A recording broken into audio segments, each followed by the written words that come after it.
ऋग्वेदानंद कांबळे. मी आता 6वीचा विद्यार्थी. माझ्या वक्तृत्वाचा विषय आहे वृक्षारोपण का महत्वाचे. मित्रांनो, वृक्षारोपण करणे खरंच महत्वाचे आहे का?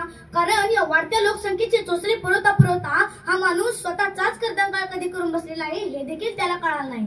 अहो, या स्वार्थी मानवाने स्वतःच्या गरजा भागवण्यासाठी स्वतःच्याच दुष्कृत्याने स्वतःच्याच पायावरती धोंडा मारून घेतलेला आहे. विकासाच्या नावाखाली औद्योगिकरण, लोहमार्ग, रस्ते, फर्निचर अशा अनेक कारणांसाठी या मनुष्याने बेसुमार वृक्षतोड केली आहे. आणि या वृक्षतोडीमुळे झाडे कमी झालेली आहेत, पावसाचे प्रमाण कमी झालेले आहे, पृथ्वीवर पाण्याची पातळी देखील कमी झालेली आहे. आणि याच कारणामुळे ओझोन वायूचा थर हळूहळू कमी होत आहे. आणि हे जर असेच चालू राहिलं तर हळूहळू पृथ्वीच्या तापमानामध्ये देखील वाढ होत आहे. आणि याच ग्लोबल बाबीमुळे आज ध्रुवीय प्रदेशातील बर्फ वितळून आज न उद्या समुद्राच्या पाण्याची पातळी देखील वाढण्याची शक्यता आहे. मित्रांनो, आणि याच वृक्षतोडीचा परिणाम म्हणजे हे जर असंच चालू राहिलं तर आज न उद्या ही समुद्राकाठी वसलेली सुंदर शहरे आज न उद्या पाण्याखाली जाण्याची ही शक्यता आहे. मित्रांनो, या वृक्षतोडीचा परिणाम म्हणजे या वृक्षतोडीचा परिणाम म्हणजे अगोदर डोंगरी भागात आणि आता तर शहरी भागातही जंगली प्राण्यांचा उल्लेख होत आहे.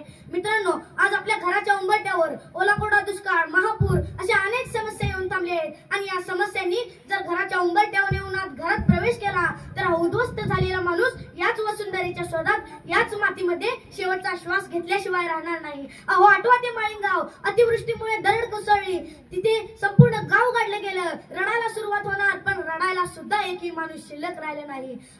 आज या कोल्हापूरच्या महापुरामध्ये अनेक लोकांनी शेवटचा श्वास घेतला.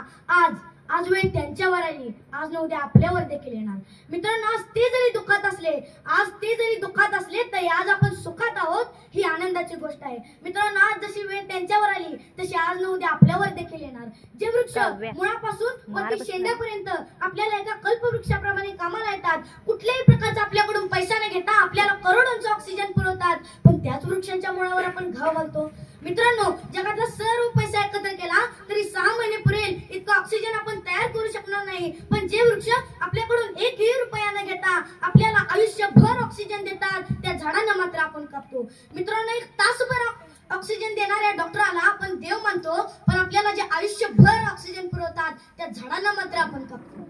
मित्रांनो, एकीकडे प्लास्टिकची पाने फुले तयार करून बैठकांशी अभिवाद करणारा मानव तर दुसरीकडे जंगल तोड करत चाललेला मानव. आणि एकाच मानवाची ही 2 रूपे पाहून मीही भांबावलो. मित्रांनो, ही पृथ्वी जशी आपली आहे तशीच ती पशु, पक्षी, झाडे, फुले, वेली यांची हिती आहे, यांची हिती पृथ्वी आहे, यांची हिती सृष्टी आहे. मित्रांनो, जीवाश्म निमन या नावाने अस्तित्व महत्वाचे आहे. जीवाश्म निमन या नावाने अस्तित्व महत्वाचे आहे. तसेच मित्रांनो, तुम्ही देखील तुमच्या आयुष्यामध्ये एक झाड नक्कीच लावा.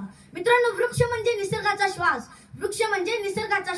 आणि वृक्षारोपण म्हणजे त्या श्वासासाठी एक नवी सुरुवात. तुम्ही तुमच्या आयुष्यामध्ये एक झाड जर लावलं, तुम्ही जर असं करत गेला तर मित्रांनो, आपली ही पृथ्वी, आपली ही वसुंधरा हिरवीगार झाल्याशिवाय राहणार नाही. आणि आता मला वाटतं की वृक्षारोपण करणे का महत्वाचे या प्रश्नाचं उत्तर तुम्हाला कळालंच असेल. मित्रांनो, जाता जाता मी एवढेच बोलेन की याच वर्षी आपण सांगली कोल्हापूरचा पूर पाहिला,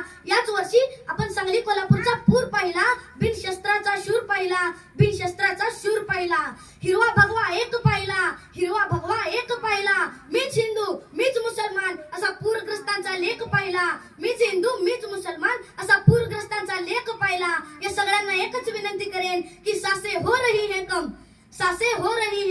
आओ पेड़ लगाए हम, सासे हो रही है कम, आओ पेड़ लगाए हम. तर मित्रांनो, करूया वृक्षारोपण आणि फुलवूया